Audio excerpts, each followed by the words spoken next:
Tu n'as pas la feuille 3. Ah, d'accord.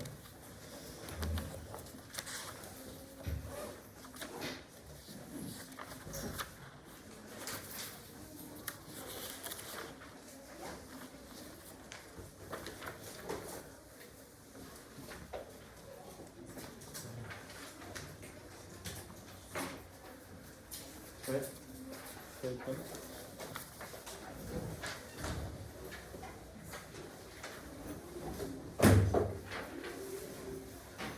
Ok, donc apparemment c'est notre dernière séance à distance, en présentiel, je crois. Peut-être on va passer à distance pour tout le monde après. Ok, c'est un peu déprimant.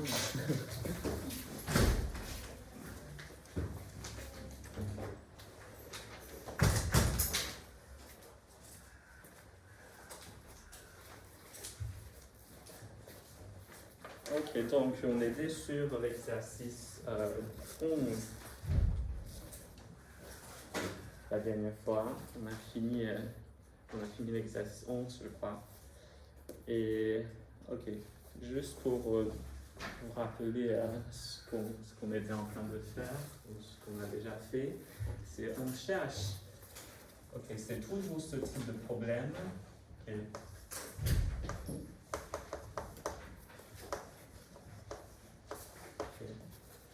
On cherche le reste d'une grosse puissance, comme ça, et modulo n, par exemple. Ok. Donc, il y a des situations où ce problème est relativement facile. Quand n est premier, et donc le petit théorème de Fermat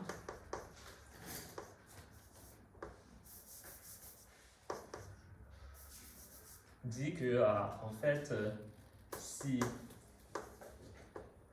A n'est pas divisible par P, donc A puissance P-1 est congru à 1, modulo P. Et dans ce cas-là, c'est facile, donc on veut juste faire la division euclidienne de B par P-1.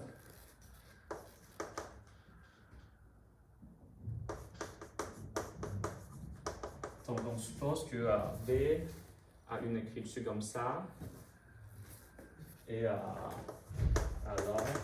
A puissance B est congru à A puissance R, modulo P. Ça, c'est le cas où P est un nombre premier, et en général, ça, c'est le théorème de là, je crois. Ça.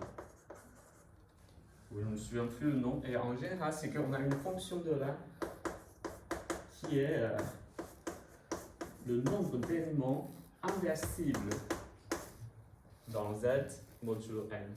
D'accord? Ça, c'est la définition. Et le théorème dit que A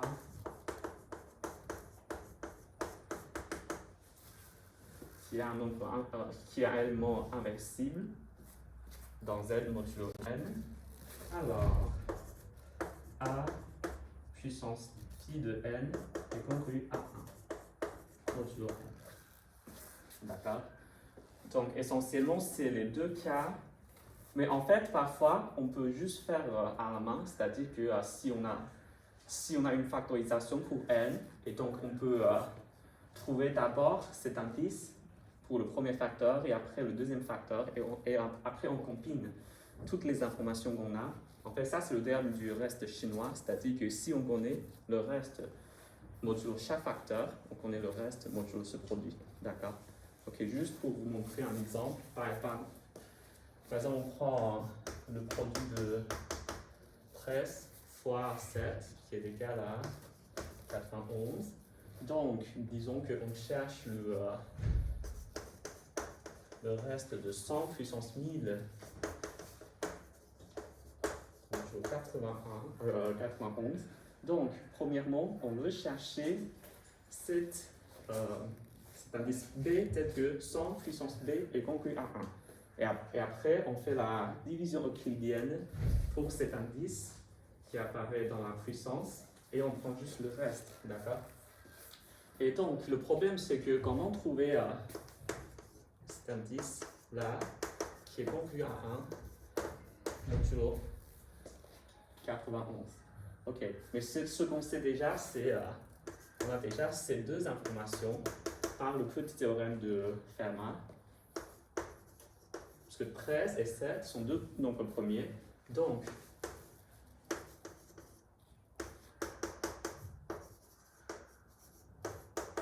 modulo 13 et 7, par le petit théorème de Fermat, on a déjà cet indice qui nous donne la bonne réponse. Donc maintenant, c'est comment on peut savoir que... comment on peut trouver un nombre ici. D'accord.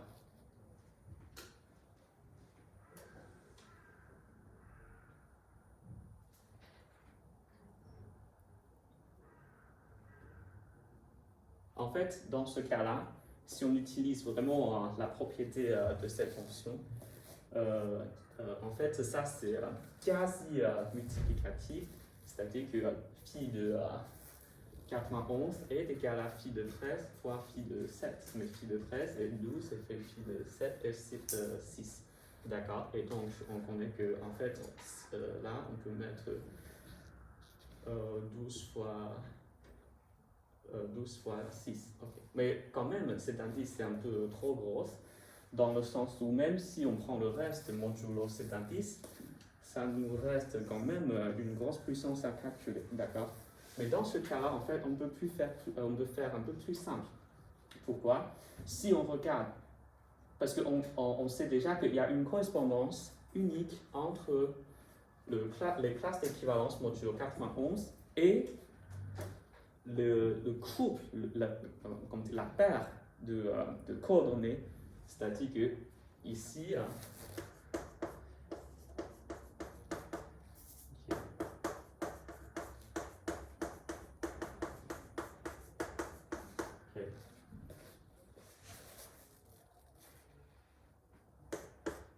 donc si on a une paire de restes modulo 13 et 7 respectivement, ça correspond uniquement à un élément ici. D'accord? Donc maintenant, quel élément correspond à 1 et 1 ici?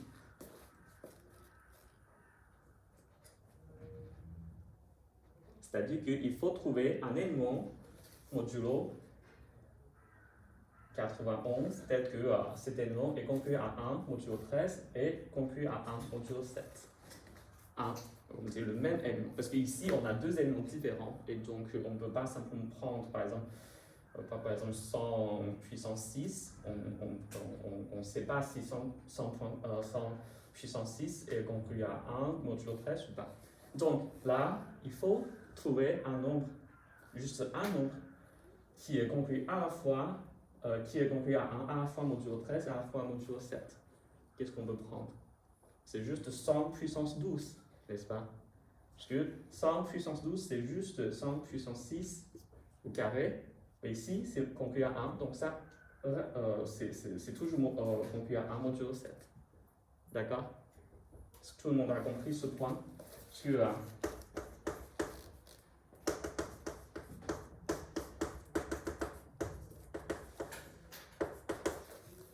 Parce que 100 puissance 12, ça c'est juste 100 puissance 6 au carré qui est conclu à 1 modulo 7. Donc 100 puissance 12 est conclu à 1 modulo 7 et conclu à 1 modulo 13. Donc ça c'est une solution pour, si on veut,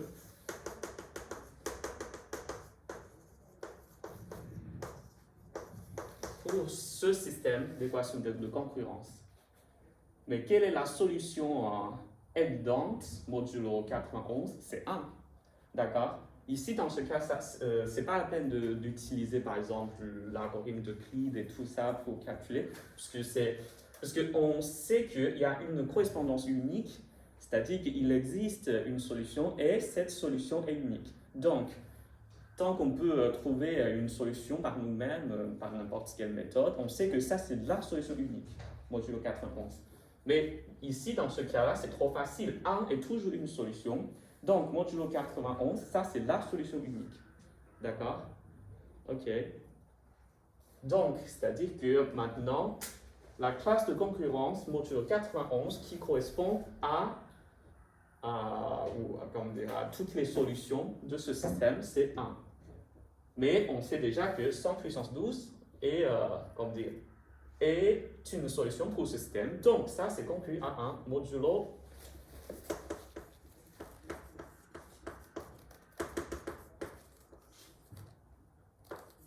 91. D'accord?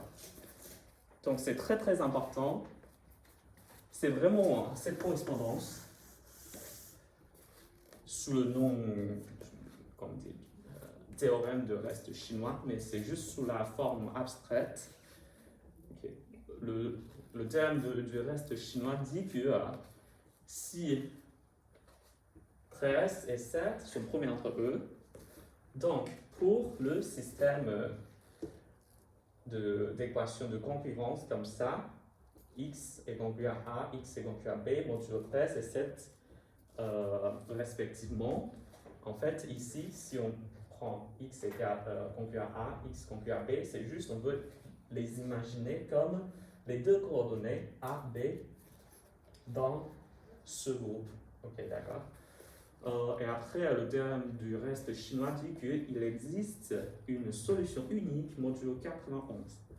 Comment trouver cette solution? C'est très important. En général, on utilise l'algorithme d'Euclide d'abord pour trouver une relation de Bézout, et après on fait la combinaison linéaire, parce que les deux termes dans la relation de Bézout donnent une réponse de 1, 0 et 0, 1. Et après on fait la combinaison avec les coordonnées entre guillemets données, on peut avoir la réponse. Mais sinon, d'un point de vue plus général, c'est vraiment cette correspondance. C'est-à-dire que si on a des égalités de concurrence, modulo 13 et 7 respectivement, ça reste toujours vrai modulo 91. Donc, pour vérifier si une égalité de concurrence est vraie modulo 91, il faut, comment dire, c'est équivalent de vérifier ces égalités modulo 13 et 7 respectivement, d'accord? En fait, c'est aussi ce qu'on a vu, je crois, lundi. Ça, c'est des problèmes avec des chiffres concrets, mais si parfois, si on nous demande de montrer des égalités un peu abstraites, par exemple, on se demande si A puissance P est toujours conclu à P, est conclu à A. Donc, modulo P, mais qui n'est pas forcément notre premier, comment faire?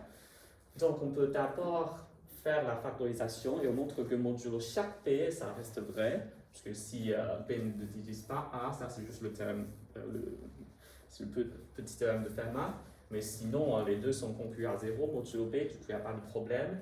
Et parce qu'on sait que ça c'est vrai, modulo tous les B, et tous ces B sont premiers entre eux, donc ça reste vrai, modulo leur produit. D'accord, ça c'est vraiment les informations à retenir. Donc on utilise ça pour résoudre l'exercice 12. D'accord? Par exemple, pour la première question, ok, on lit les questions ensemble. Pour la première question, ça c'est, je crois qu'on a déjà vu ce type de question dans l'exercice 11, c'est la question 2. Donc, ici, on veut montrer une égalité de concurrence, modulo 240, mais apparemment, il faut faire la factorisation pour 240 d'abord. Et après, on utilise les informations concernant les facteurs de 240 pour obtenir la réponse. Qui a déjà fait cet exercice?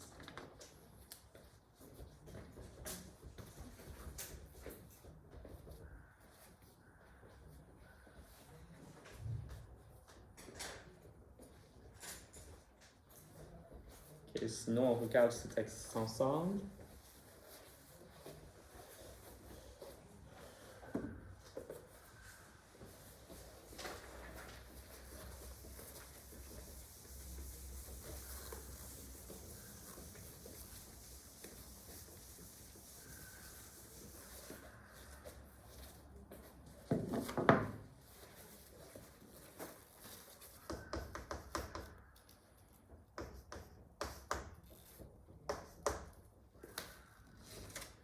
Donc, d'abord, la factorisation. Parce qu'on sait que pour ce type de problème, c'est plus facile pour les nombres premiers, mais 240 n'est pas un nombre premier, donc on fait la factorisation.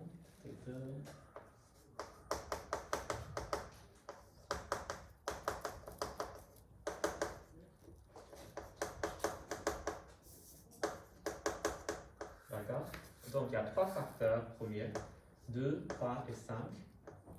Et avec la variation de 2 articles qui est égal à 4 et égal à 1 pour 3 et 5. D'accord? Il n'y a pas de problème pour cette factorisation. Donc, les facteurs, on prend les facteurs qui sont premiers entre eux. Essentiellement, c'est que juste avec le langage un peu abstrait, je vais écrire comme ça. Est-ce que vous avez déjà vu cette notion dans le cours ou pas? C'est-à-dire qu'un ensemble qui est le produit de 2 ensembles. Est-ce que vous avez déjà vu ça au cours? Mais sinon, c'est pas grave, vous allez le voir dans la deuxième partie. Mais pour ça, je veux juste dire que en fait, ça, il y a une correspondance unique. Pour connaître les éléments ici, c'est équivalent de juste savoir le reste modulo chaque facteur ici, d'accord? Du coup, par cette notation, ça c'est juste ce que je veux dire. Mais bien sûr, il y a une définition plus précise pour les groupes en général. Mais dans ce cas-là, si jamais j'écris comme ça, je veux juste dire que ça c'est le théorème du reste chinois qui dit qu'il y a une correspondance entre les éléments ici et les triples de reste de chaque facteur ici. D'accord? Ok. Donc, dans ce cas-là, on veut montrer que x puissance 4 est conclu à 1 modulo ce produit. Donc, par cette, on dit que ça c'est un isomorphisme, mais en fait, donc juste par cette correspondance, ça c'est équivalent à montrer que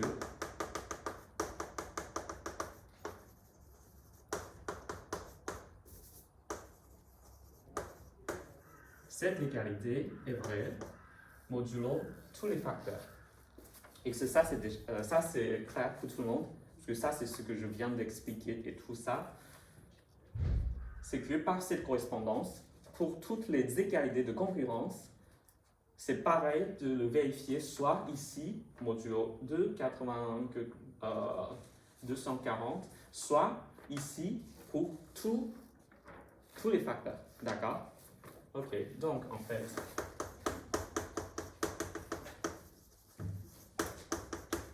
ces deux conditions sont juste équivalentes. D'un autre point de vue, pourquoi? Parce que ça, si on remplace x puissance 4 par juste une variable, disons y, donc ça nous donne un système d'équation de concurrence et on sait que ça correspond à une solution unique modulo 240, mais ça c'est trop facile parce que y concurrent à 1, y concurrent à 1, y concurrent à 1, modulo tout ça, 1 est toujours une solution, d'accord? Donc ici, et donc ici, x puissance 4, c'est déjà une solution. Donc ça, c'est l'unique solution modulo 240. Et que ça, c'est déjà clair. Il y a vraiment ces deux points de vue pour voir pourquoi ces deux sont vraiment équivalentes. D'accord? Ouais, il faut vraiment réfléchir et comprendre ça. Et ça je crois, c'est le plus important pour ces dernières séances et la séance d'aujourd'hui. C'est comment comprendre le théorème du reste chinois. Ce n'est pas simplement une méthode pour résoudre les équations de concurrence, mais c'est au-delà, c'est comment dire, plus il y a vraiment une signification qui nous dit la structure cachée pour la classe pour la classe de concurrence, d'accord? Et donc là, s'il n'y a pas de problème, en fait, après, c'est juste facile, parce qu'il faut juste vérifier tout ça. Mais pour calculer le reste d'une puissance modulo un nombre premier, ça c'est relativement facile. Ça c'est le petit théorème de Dola. Ah non, pardon, le petit théorème de Fermat. Donc pour ces deux, je crois qu'il n'y a pas de problème du tout. Parce que, d'abord, ok, on veut utiliser quand même la condition que x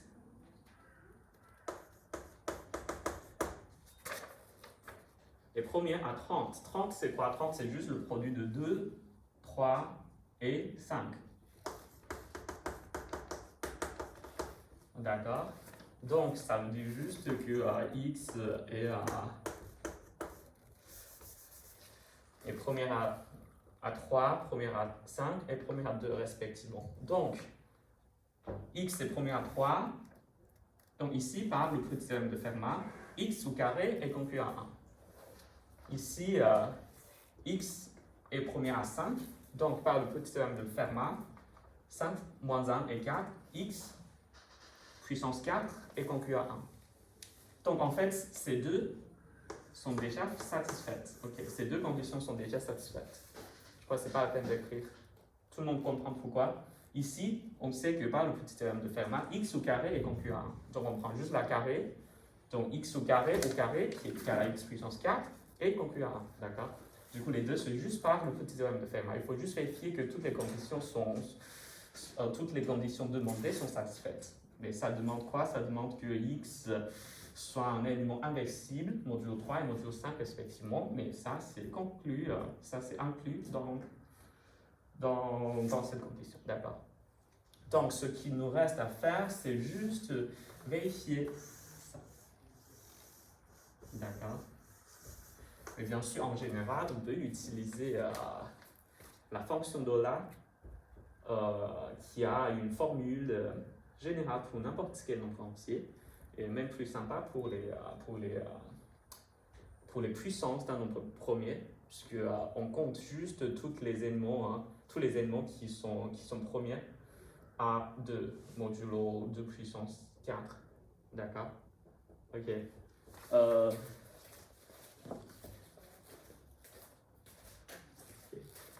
Donc, il faut faire ici.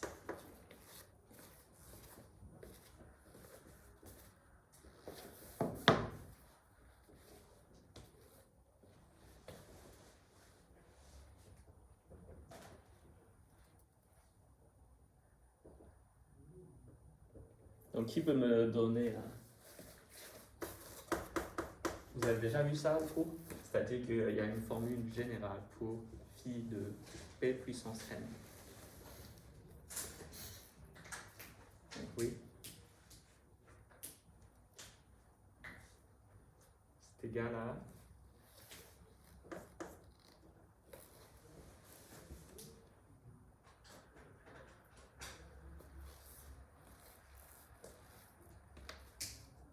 En fait, c'est facile à calculer puisque, ok, on veut le faire à la main. D'abord, modulo p puissance n, il y a p puissance n éléments, mais on enlève ceux qui sont divisibles par 2, par p, pardon, ok. Donc d'abord,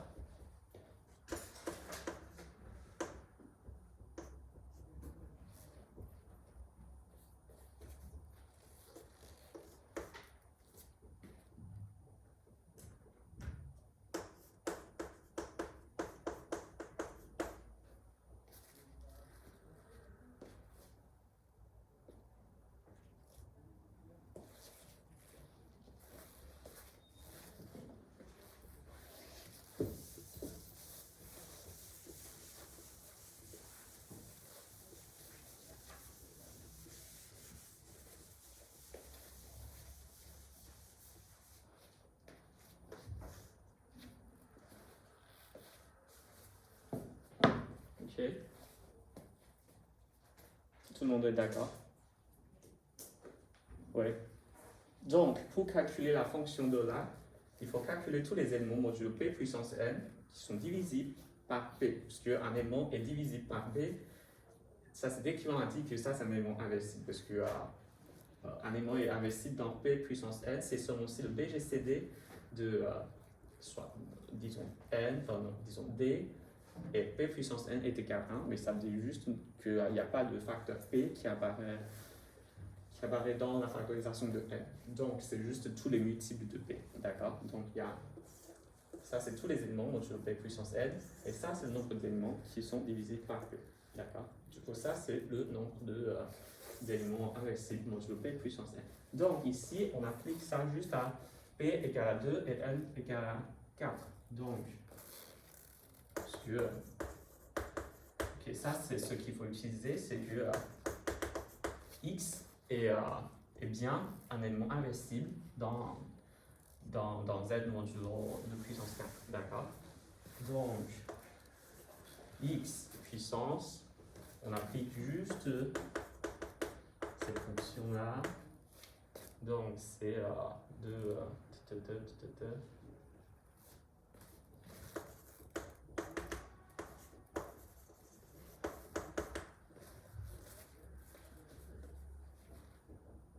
D'accord. Donc, on voit que en fait, ça ne donne pas encore la bonne réponse, parce que ici, on veut que ça soit 4 l'indice, mais ce qu'on a par la fonction de là, c'est 8. D'accord? Et donc, il faut faire un peu mieux.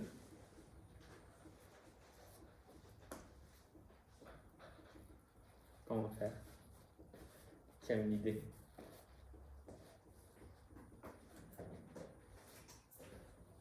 Oui, en général, ça c'est vraiment naturel à essayer d'abord la fonction de là, parce que ça nous donne toujours un indice comme ça. Mais c'est juste que, ah non, pardon, il y a une erreur de connexion. Je vais retenir.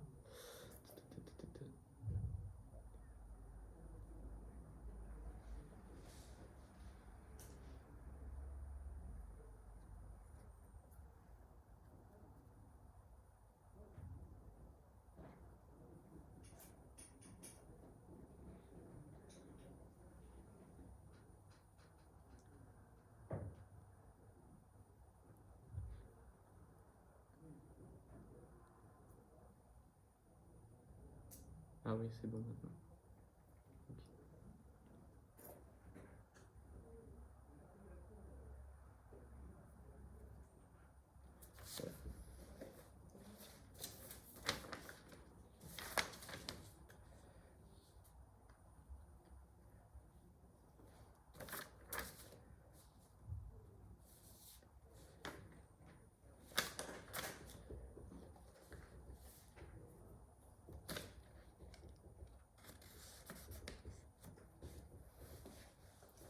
Okay. Donc ça, c'est vraiment la méthode générale. Mais en fait, est-ce qu'on veut dire juste par la définition?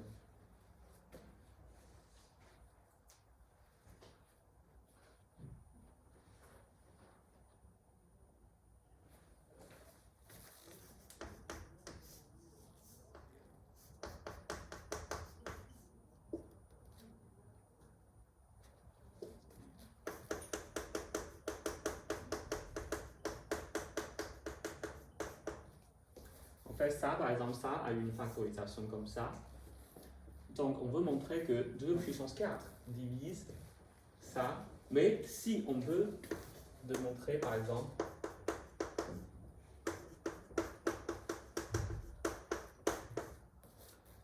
de puissance 2. Donc, si on veut démontrer que 4 divise chaque facteur et en combinant les deux, on peut avoir ça. Mais ça, c'est très facile parce qu'il y a juste 4 éléments à vérifier au maximum. Et c'est juste par le tableau qu'on a déjà fait. D'accord. Donc, modulo 4, on a 4 classes d'équivalence. Et après, on prend le carré, il y a juste 2.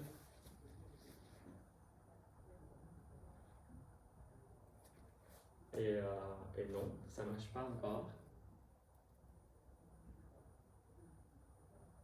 Ce qui est là,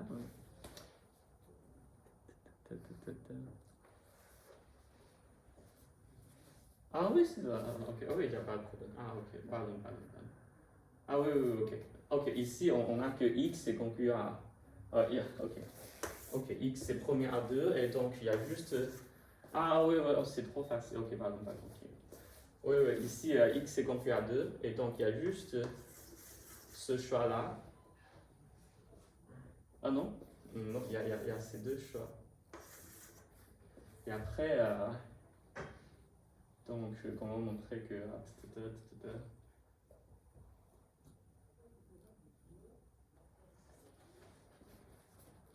Oui, j'ai un problème. Mhm.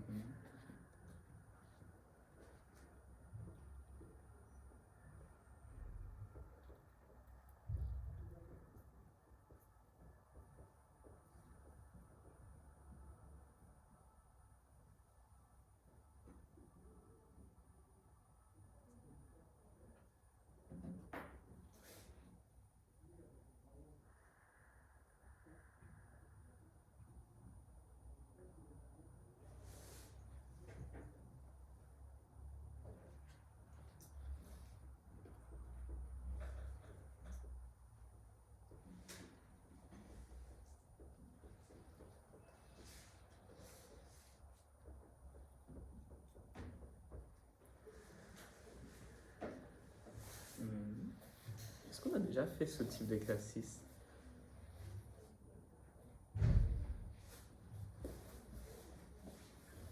Ok, donc il faut regarder un peu loin. Donc si ce petit tableau ne marche pas encore, il faut regarder un tableau plus grand. Donc, ok, on regarde juste tous les éléments inversibles modulo 8. Donc ça nous donne tout ça. Et x au carré, ça nous donne.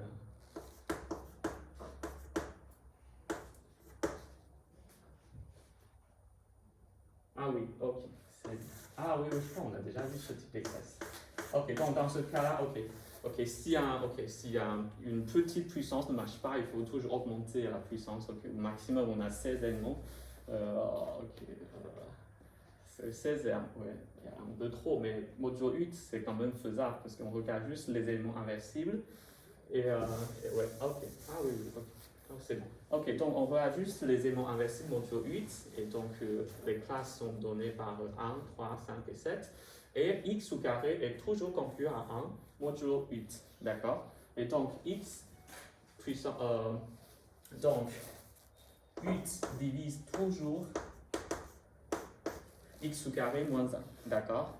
Et 2 divise toujours x au carré plus 1. Pourquoi? Parce que x est un nombre impair et x au carré aussi. Donc ça, c'est un nombre pair. Donc il y a au moins une fois la facteur 2, le facteur 2 qui divise ça. D'accord? Et donc ça, ok. Donc ça dit exactement que 16 divise x puissance 4 moins 1. D'accord? Ok. Ok.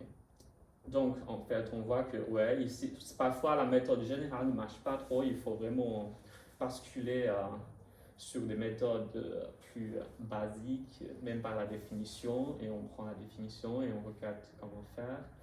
Et surtout, cette astuce n'est déjà utilisée, même si c'est un peu spécifique dans ce cas. Ok.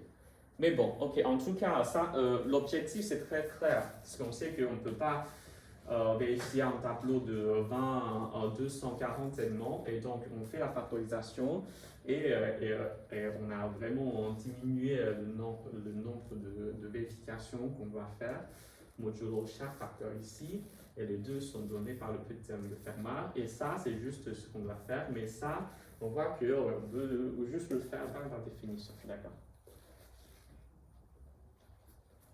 Ok.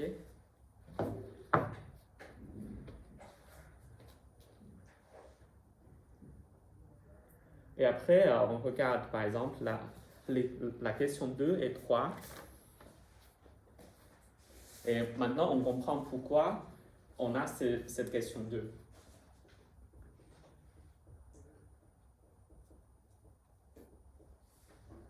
Ok, c'est plutôt la question 2 et 5. Ok. Si on compare la question 2 et 5, en fait, on peut savoir tout de suite pourquoi on a la réponse dans la question 5. Parce que pour ce genre de qualité, modulo 240, c'est juste, c'est équivalent à résoudre toutes ces égalités dans l'ensemble de classes d'équivalence modulo 2 puissance 4, modulo 3 et modulo 5. Donc, dans la question 2, pour chaque facteur, on a deux choix.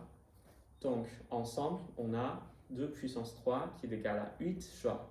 Et ces 8 choix donnent exactement les 8 réponses dans la question 5. D'accord?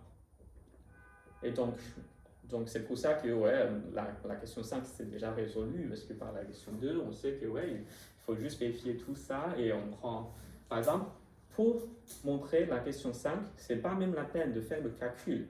On montre juste, comme dit, par vérification. On vérifie que toutes ces réponses-là vérifient les conditions dans la question 2.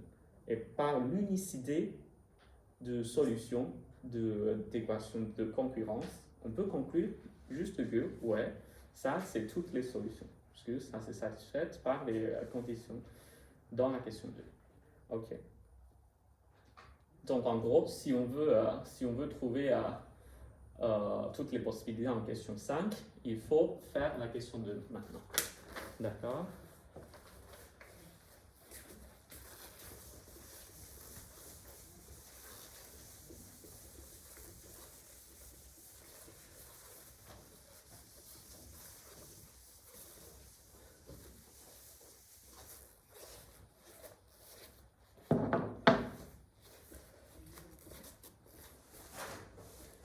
En fait, c'est toujours le problème de comprendre le reste de x puissance 4 et modulo tous ces facteurs.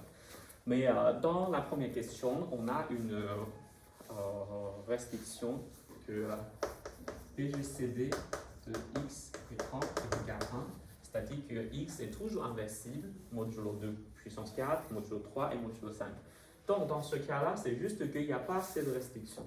Parce que si le PGC de x et 30 est égal à 1, par la question 1, x puissance 4 est toujours conclu à 1.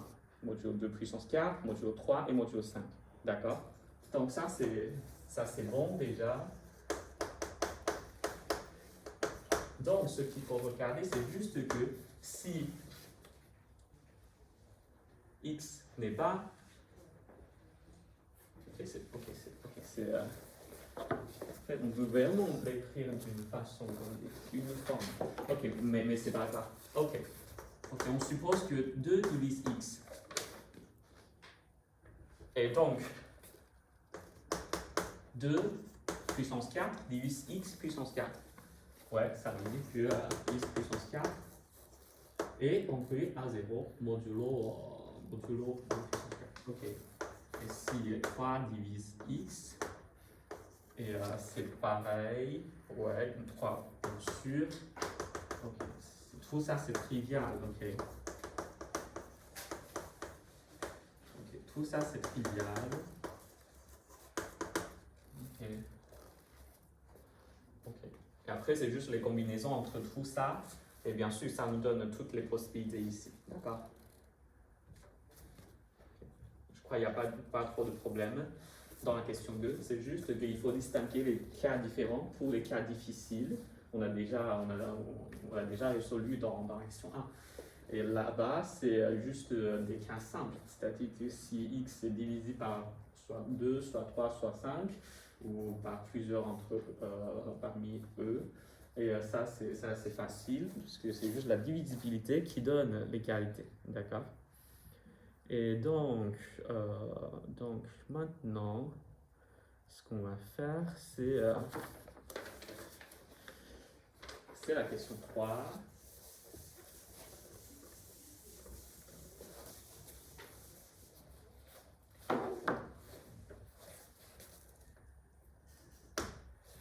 Ok. Les toujours pareil, on sait que pour montrer cette égalité, il faut juste montrer ça modulo tous les facteurs.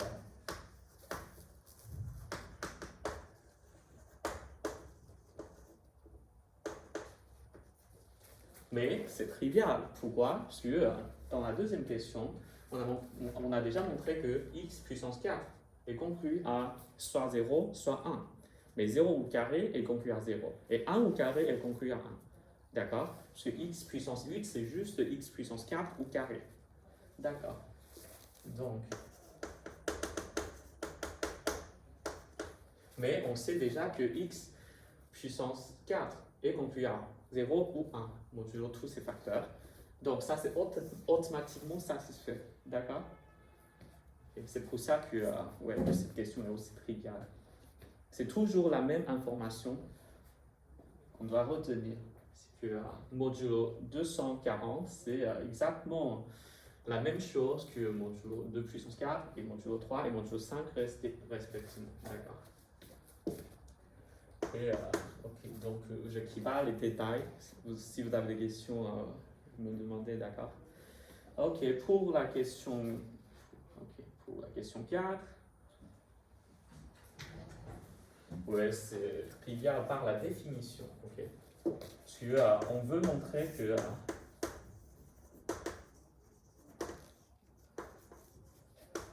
240 divise x puissance n plus 8,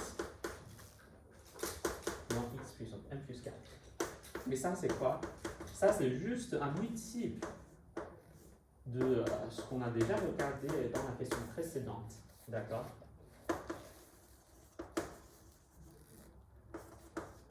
Mais par la question 3, on sait déjà que x puissance 8 et x puissance 4 sont congrus modulo 240. Ça, par la définition, veut dire juste que 240 divise leur différence. Et bien sûr, 240 divise les multiples de ce nombre.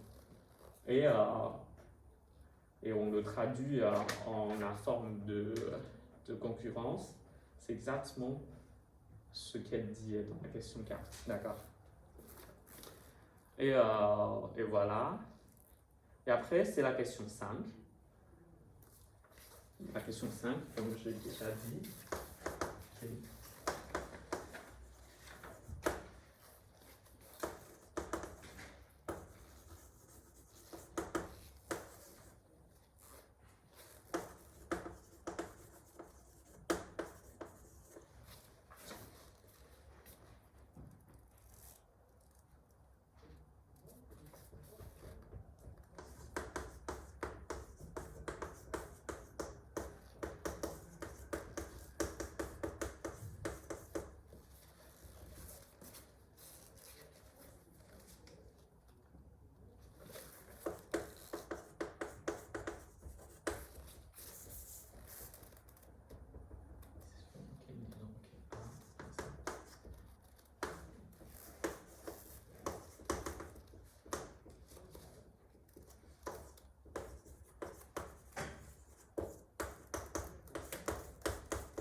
Ok.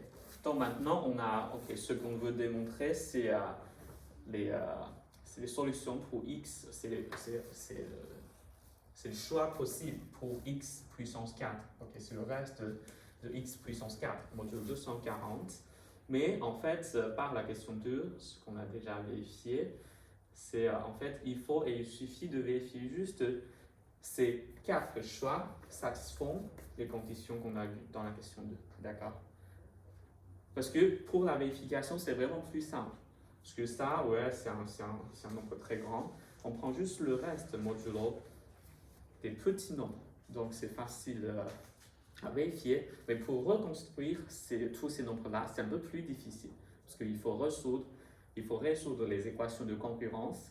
Et donc, c'est le terme, l'algorithme de Euclide d'abord. Et après, on prend les combinaisons, et après on combine 2 équations et on regarde cette équation avec la troisième, et on fait comme ce qu'on a déjà vu lundi ou la semaine dernière. Mais ici, parce qu'on a déjà les choix donnés pour nous, donc pour montrer que ça c'est l'ensemble de solutions, il suffit de juste vérifier tout ça. Parce que par l'unicité de solution, s'il existe, c'est unique. D'accord? C'est clair?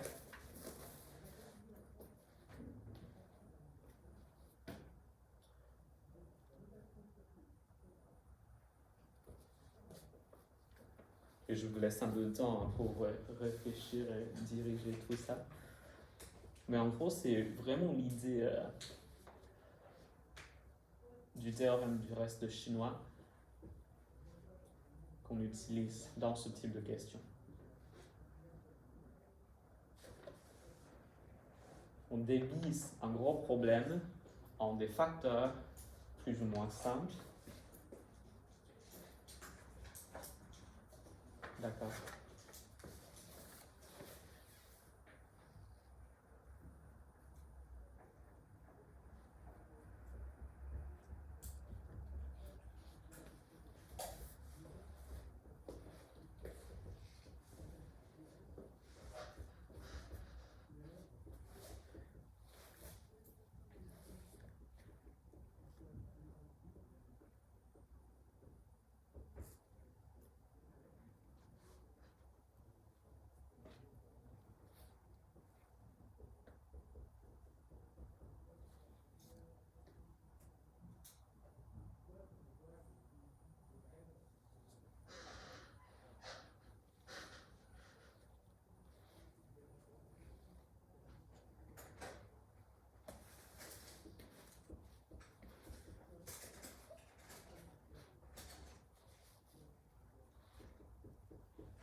Ok. S'il n'y a pas de problème, on continue. Qui veut venir écrire l'exercice 13? C'est juste un autre exemple pour montrer la même méthode. D'accord. Il n'y a rien de nouveau dans l'exercice 13. C'est vraiment un exercice pour vérifier que vous avez bien compris tout ça. Mais n'hésitez pas, s'il y a des questions, il faut bien profiter de la dernière séance peut-être en présentiel.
Ok.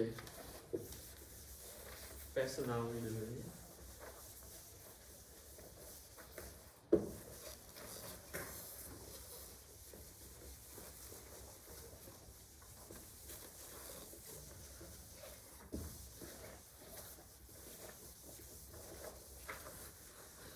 Comme j'ai déjà expliqué la méthode, donc on fait juste le calcul ensemble.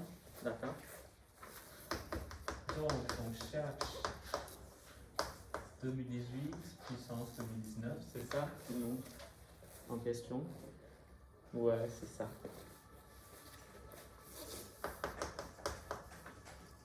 modulo 240, mais on sait qu'on a une factorisation comme ça. Donc, il suffit de trouver la réponse modulo tous ces facteurs.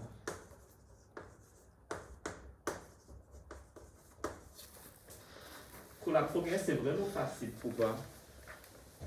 Parce que 2 divise 218. Donc, dès que l'indice est plus grand que 4, on sait que ça, c'est divisé par 16, d'accord? Mais bien sûr, 219 est beaucoup plus grand que 4. Et donc, bien sûr, ça, c'est 0, d'accord? Ouais, parfois, ouais, ça, c'est vraiment en mathématiques. Parfois, on veut utiliser un théorème et il y a des conditions sous lesquelles ce théorème soit vrai. Et parfois, donc, par exemple, dans ce cas-là, ce théorème, par exemple, le petit théorème de Fermat, n'applique pas. Mais en fait, ça ne veut pas dire que ouais, c'est la mauvaise situation, mais non, non, non, pas du tout. Parfois, les cas spéciaux sont même plus simples à calculer. Par exemple, c'est juste le cas ici. Donc, si on regarde un problème et on sait qu'il faut certaines conditions pour rendre le théorème applicable, et donc on distingue juste les cas différents. Et si le théorème est applicable, on applique le théorème, sinon on regarde juste comment on peut faire. Et parfois, c'est plus simple. Et donc, c'est ça la méthode pour résoudre les problèmes. S'il y a les conditions, c'est bon. S'il n'y en a pas, et on regarde d'autres manières où on ramène dans des situations où le théorème est applicable. D'accord? Mais dans cette situation, c'est juste très simple, parce que ça, c'est un nombre pair, et donc bien sûr, une grosse puissance est divisée par 16, parce que ça, c'est juste 2 puissance 4. Donc, dès que la puissance est plus grande que 4, ça, c'est divisé par 16. Donc, ce qu'il faut calculer, c'est juste ces deux nombres-là.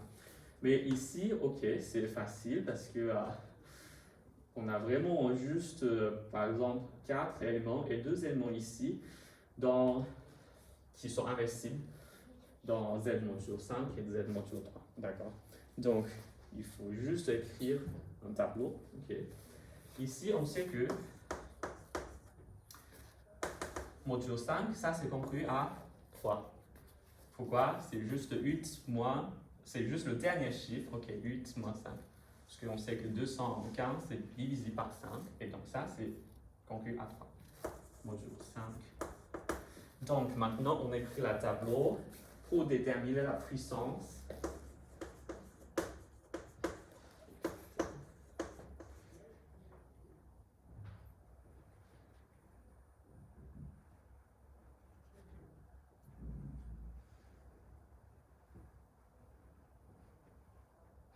Ok.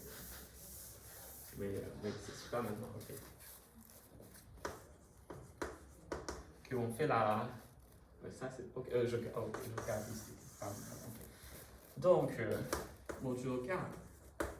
Pourquoi je fais ça? Qui peut me dire pourquoi je calcule le reste de modulo 4 pour 2019? Parce que, par le petit théorème de Fermat, ça, 2018, qui est compris à 3, donc 3 puissance 4 est compris à 1, modulo 5. D'accord? Donc ici, on fait la division euclidienne de 2019 par 4 et après, on peut remplacer 2019 par le reste ici. D'accord? C'est essentiellement parce que ça, 2018 puissance 4 est compris à 1 modulo 5 par le petit théorème de Fermat. Ça, c'est ce qu'on a déjà expliqué. Ça, ici, c'est juste l'application pour faire le calcul explicitement. D'accord? Et ça, ok, 2016 est un multiple de 4, et donc ça, c'est 3. Donc, qu'est-ce qu'on veut dire? On veut dire que, ouais, j'ai pris avec plus de détails pour montrer que, déjà, on peut remplacer 2018 par 3, d'accord? Et après, on peut remplacer 2019 par 3 aussi. Pourquoi?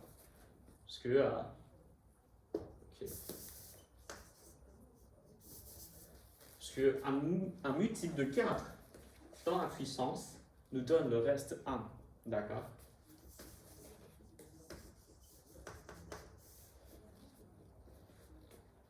Et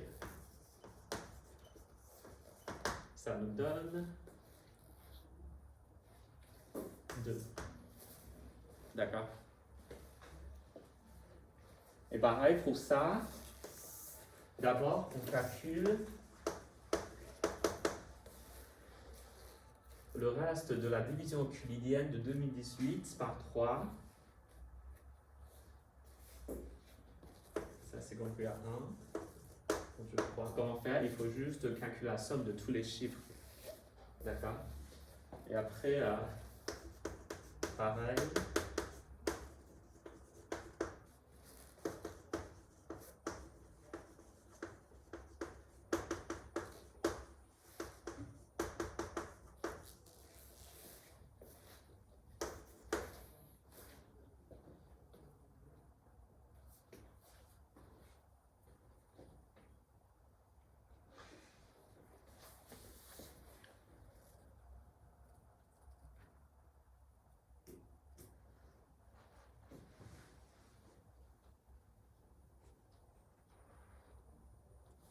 D'accord? Ok. Donc maintenant, il faut juste trouver la solution du système d'équations x conclu à 0 modulo 16, x modulo à 2 modulo 5 et x modulo conclu à 2 modulo 3. D'accord? Donc maintenant, ok, j'écris vraiment encore une fois.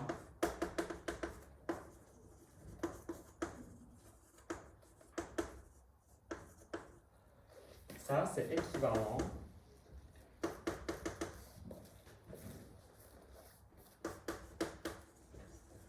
à une équation de cette forme modulo 224. Et on sait que ça nous donne une solution pour x. Donc, bien sûr, ça nous donne une solution pour ça.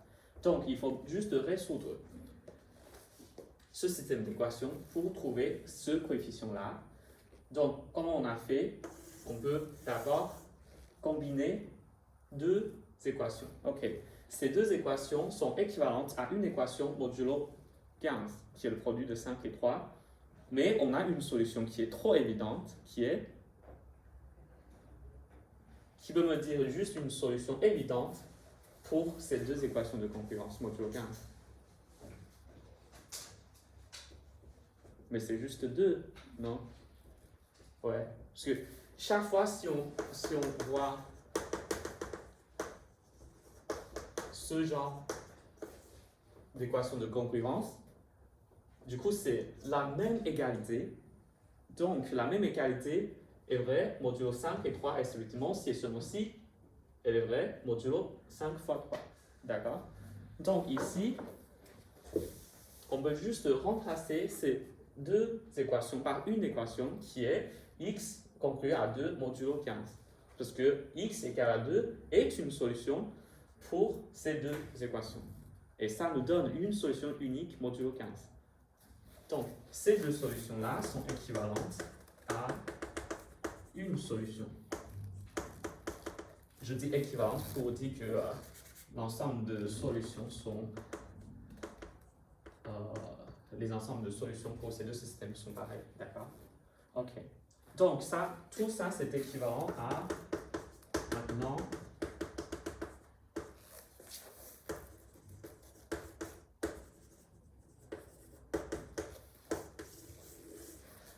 deux équations de concurrence de cette forme-là. Et là, si on veut, ouais, si on a un peu de la chance, on peut aussi dire que ouais, je viens de remarquer que ouais, il y a une solution évidente.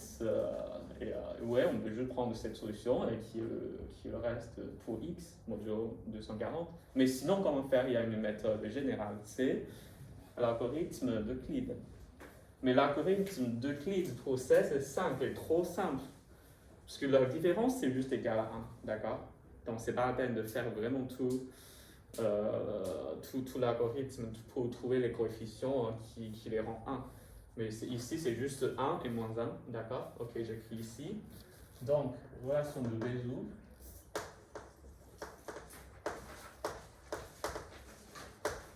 Pour 16 et 15, c'est juste 16 moins 15 égale 1.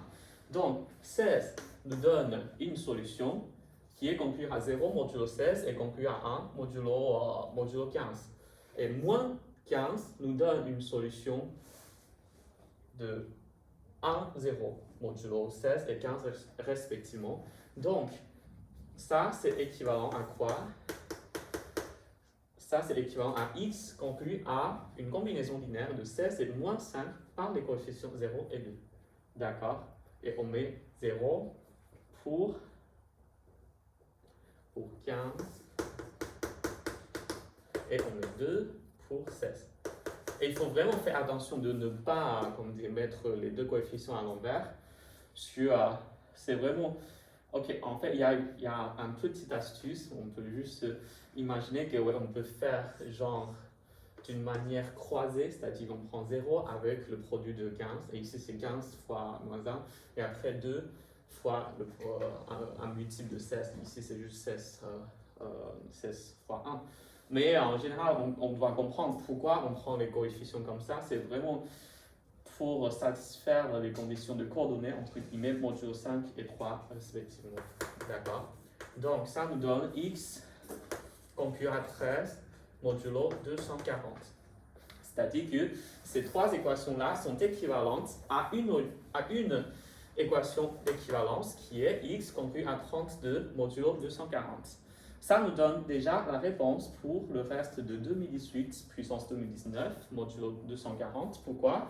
Parce que x, on prend x qui est égal à 2018 puissance 2019, qui est une solution pour ces trois équations, d'accord? Et ça nous donne une solution unique modulo 240 qui nous donne une valeur pour x, d'accord? Donc ici, 2018 puissance 2019 et conclu à 32 modulo 240.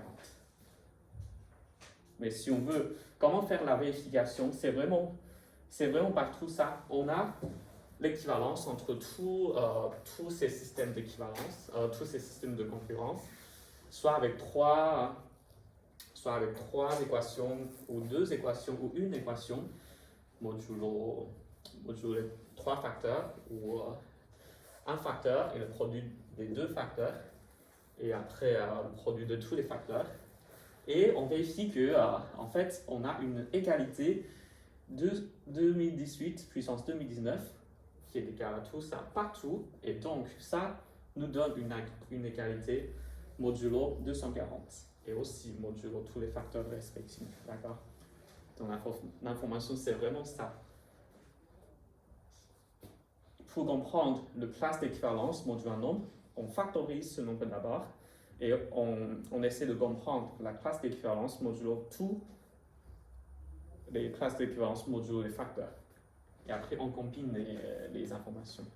Et pour vérifier les égalités dans tous ces, on dit anneaux et groupes, que les structures que vous allez voir après, il suffit de vérifier tout ça dans tous les facteurs. Ça, c'est le thème du reste des schémas. D'accord. Ok, très bien.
peut même garder pour l'exercice suivant. Il y a des informations utiles dans cet exercice. On peut garder.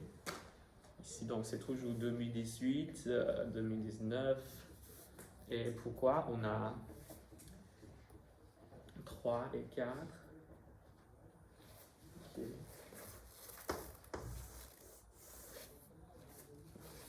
C'est bon pour cet exercice.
Juste un petit exemple pour illustrer comment utiliser cette correspondance qu'on a vraiment parlé plusieurs fois.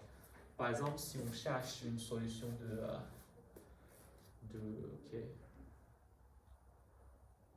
si on a vraiment par exemple juste un x,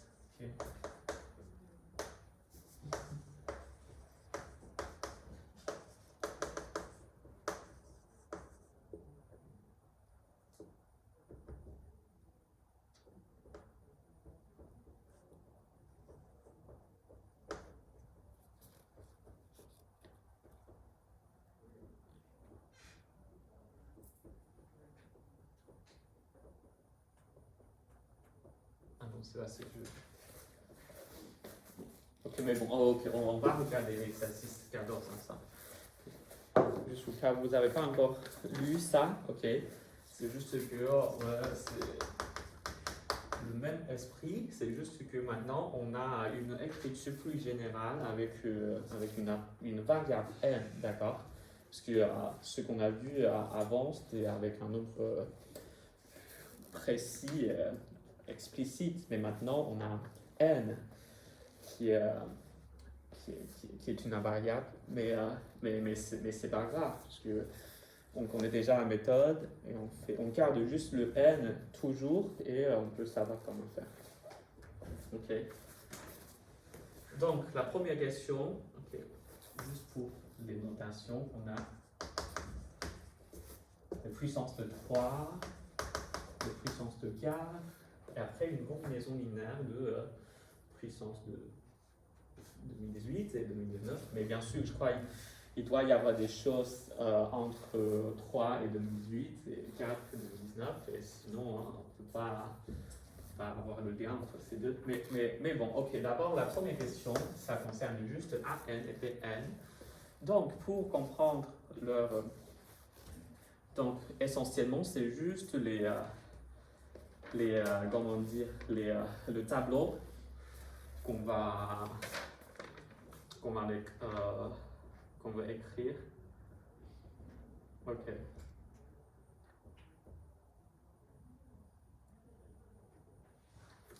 Donc, module 3, c'est toujours ce tableau qu'on va utiliser. Ok. Donc, on veut calculer le reste des puissances de 3 modulo 13. Donc, ok. Ça, c'est le calcul. Okay. On n'a pas moyen d'éviter ce genre de calcul parce que c'est quand même le calcul de base. D'abord 3, et après 9, et après 1. D'accord? Parce que là, c'est 27, qui est 26 plus 1. 26, c'est 2 fois 13. D'accord? Et ça, oui, c'est trop facile. Oui, on voit que oui, ça se répète. Et après, ouais, 3, 9, 1. D'accord?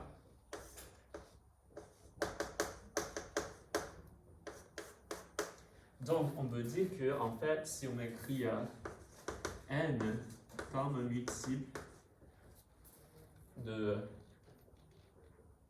si on fait la division euclidienne de n par 3, le reste modulo 13 pour 3 puissance n, c'est juste compris à 3 puissance r, d'accord? Parce que c'est essentiellement pas ce tableau, ok? Je vais pas finir ce tableau, c'est pas la peine, quoi, on voit déjà une période comme ça, 3, 9, 1, 3, 9, 1 qui se répète, d'accord?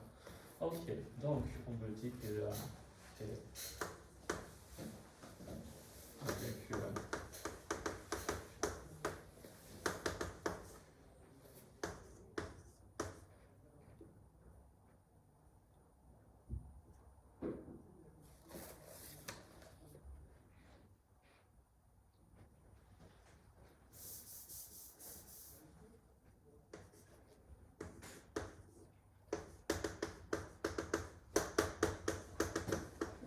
d'accord?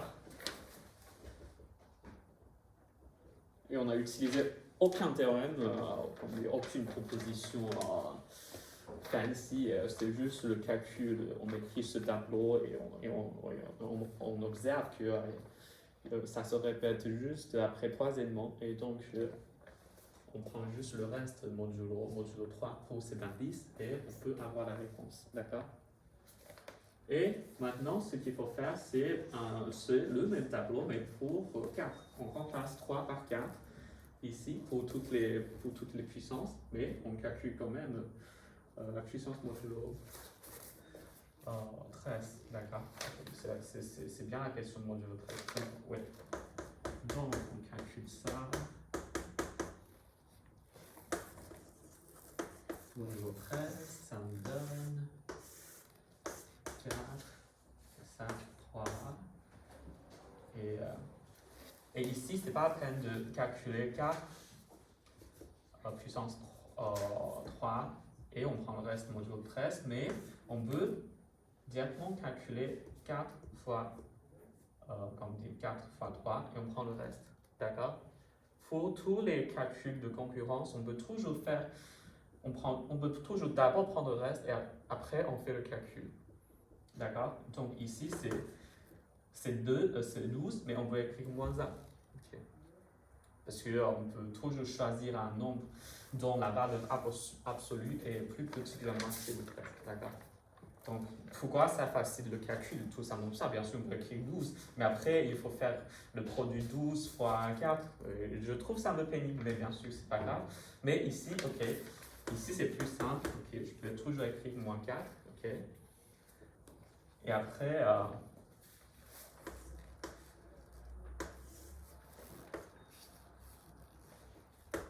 moins 3.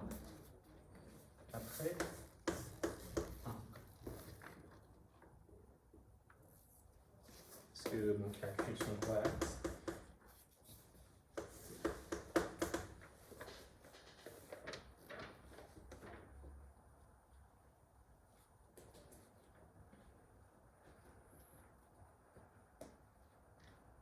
D'accord?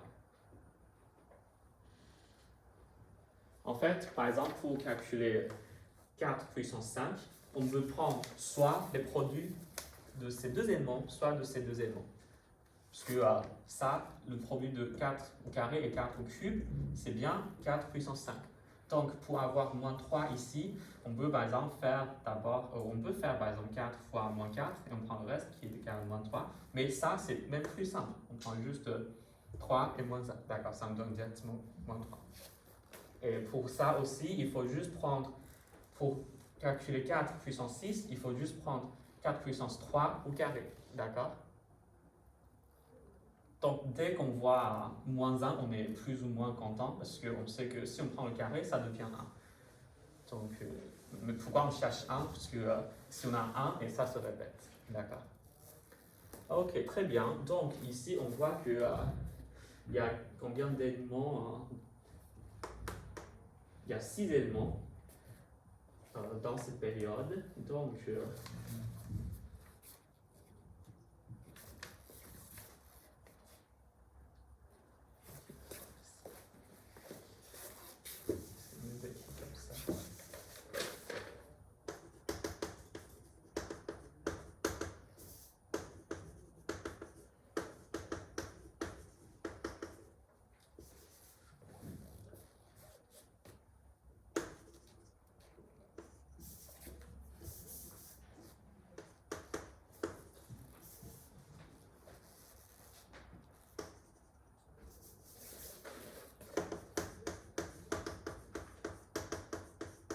et après, ici, donc, c'est pareil. C'est juste que je cherche une écriture plus claire. Mais c'est juste que, ouais, il y a 6 choix.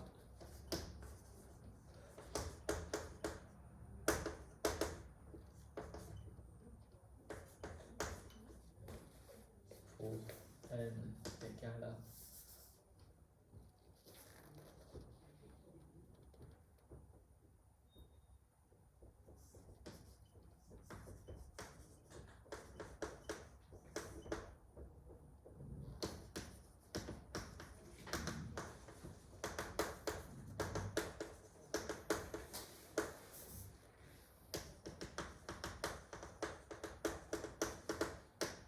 D'accord.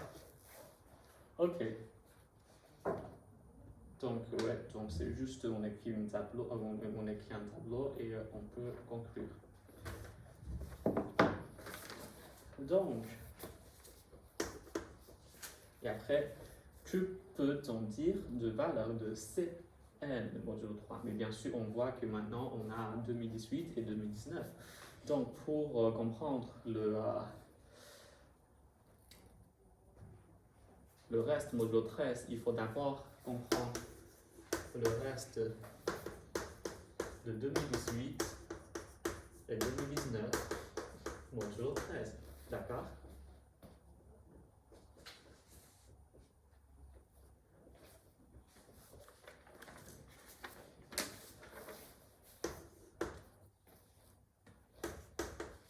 Ok.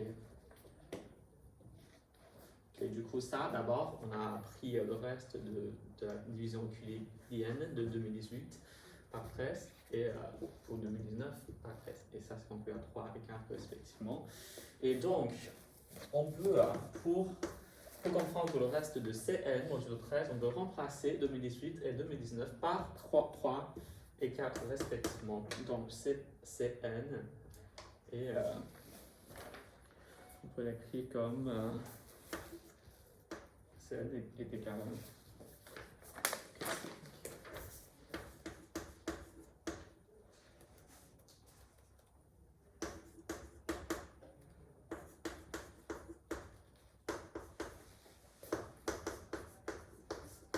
D'accord? Ok, du coup, c'est ça ce qu'il faut comprendre. Mais par exemple, si ici, on peut aussi, ok, c'est toujours la même méthode, comme j'ai déjà dit plusieurs fois, on peut toujours prendre le reste d'abord, parce que c'est les opérations comme des modulo la concurrence, et donc tous les multiples de 13 ne sont pas, comment dire, ne comptent pas. D'accord, donc on peut prendre le reste modulo 13 pour ces deux nombres aussi. Je peux ok, ça c'est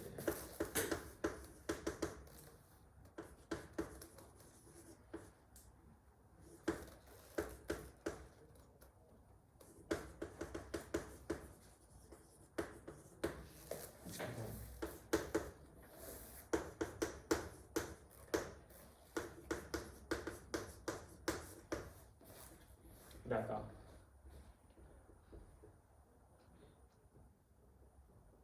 Et donc après, c'est relativement facile. Pourquoi? Parce que en fait, n, on voit que ça, la période, on dit, c'est 3, et ça, c'est 6. Et donc, si on écrit un tableau de dimension 6, et c'est bon, parce que ça nous donne tous les choix pour le reste modulo 6. Parce que ce qui compte ici, pour n, c'est juste le reste modulo 6, d'accord? Parce que, ok, en fait, c'est le plus petit common multiple de 3 et 6, mais ici, c'est juste 6. Par exemple, sinon, ici, on a une période de, par exemple, 4 ou même 5. Ici, c'est 6. Et on doit prendre vraiment le plus petit common multiple pour ces deux périodes. Mais ici, c'est juste 6.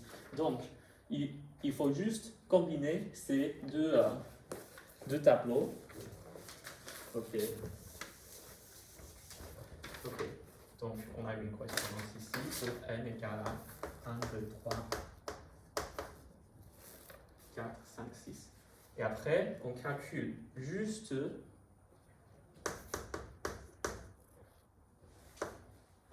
ça. C'est-à-dire qu'on calcule juste 4 fois 3 moins 4. Et après, 4 fois 9 moins 3. Et après, 4 fois 1 moins 1. D'accord? Et on écrit le tableau ici.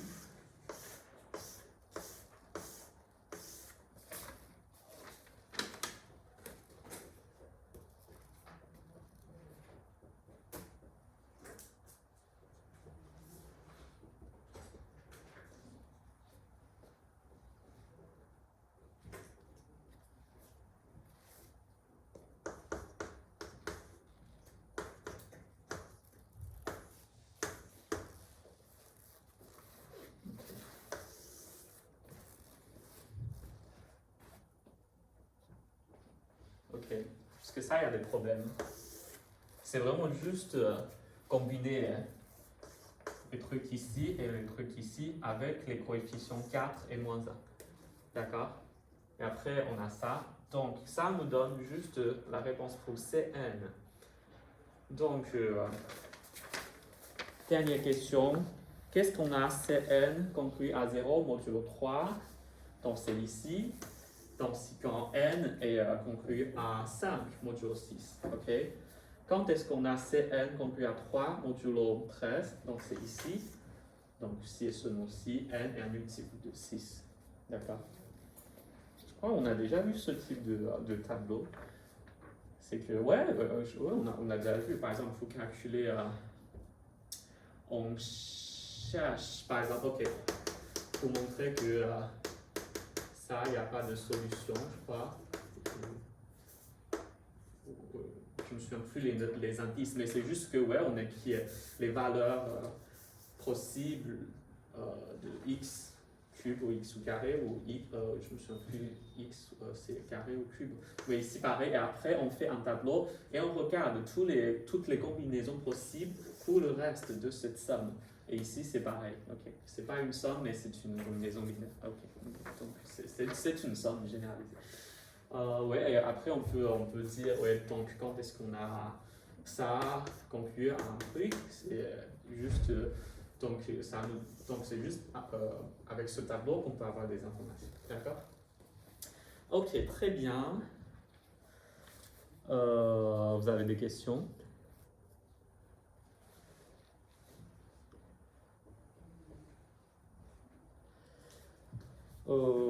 Sinon, on fait comment à distance? Vous préférez comment?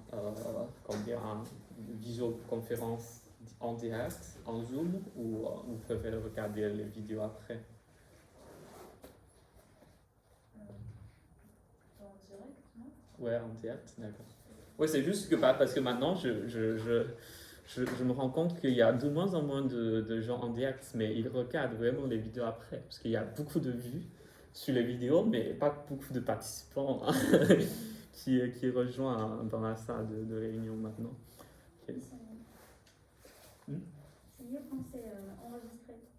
Vous pensez que c'est mieux tu préfères l'enregistrement? Ok. Mais c'est pas grave, on peut faire les deux. C'est-à-dire que, ouais, c'est pour ceux qui ont envie de parler, de poser des questions en direct. On fait ça et après je télécharge la vidéo sur YouTube et tout ça. Ok. Mais bon courage. Oui. Ouais, c'est vraiment un comment dire. Oh, j'arrête d'abord.